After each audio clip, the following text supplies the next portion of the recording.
حضرت خواجہ معین الدین چشتی اجمیری رحمۃ اللہ علیہ فرماتے ہیں کہ ایک دفعہ میں حج کرنے گیا۔ وہاں منا، عرفات اور مزدلفہ میں نے ایک شخص کو دیکھا جو بلند آواز کے ساتھ بار بار پکار رہا تھا، لبیک لبیک لبیک، اور غیب سے آواز آتی، لا لبیک لا لبیک لا لبیک۔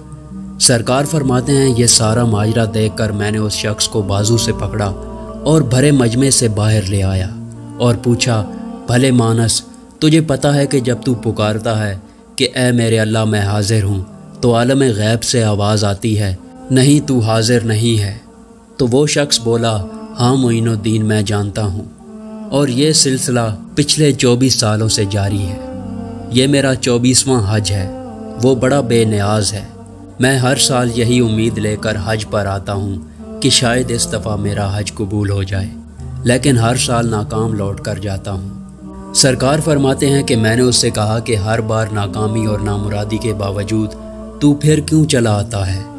تو اس کی آنکھوں میں آنسو آ گئے اور وہ روندی ہوئی آواز میں گڑ گڑاتے ہوئے بولا، اے معین الدین، تو بتا، میں یہاں نہ آؤں تو کدھر جاؤں؟ اس کے سوا میرا کون ہے؟ کون میری باتیں سننے والا ہے؟ کون میرے گناہ معاف کرنے والا ہے؟ کون میری مدد کرنے والا ہے؟ میں کس در پہ جا کر گڑ گڑاؤں؟ کون میری داد رسی کرے گا؟ کون میرا خالی دامن بھرے گا؟ کون مجھے بیماری میں شفا دے گا؟ کون میرے گناہوں کی پردہ داری کرے گا؟ معین الدین، مجھے بتا، اگر کوئی دوسرا رب ہے تو بتا، میں اس کے پاس چلا جاتا ہوں۔ مجھے بتا معین الدین، اس کے علاوہ کوئی اور در ہے تو میں وہاں جا کر روؤں اور گڑ گڑاؤں۔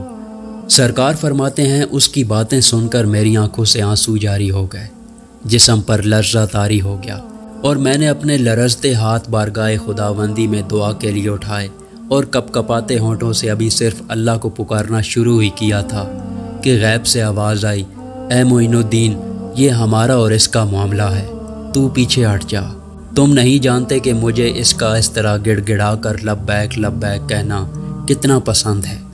اگر میں اس کے لبیک کے جواب میں آج ہی لبیک کہہ دوں اور اسے یہ یقین ہو جائے کہ اس کا حج قبول ہو گیا ہے تو وہ آئندہ حج کرنے نہیں آئے گا، اور یہ سمجھتا ہے کہ اس کا حج قبول نہیں ہو رہا، تو اسے بتاؤ کہ پچھلے 23 سالوں سے جتنے بھی لوگوں کے حج قبول ہوئے ہیں وہ سب اسی کی لبیک لبیک کی بدولت ہی قبول ہوئے ہیں۔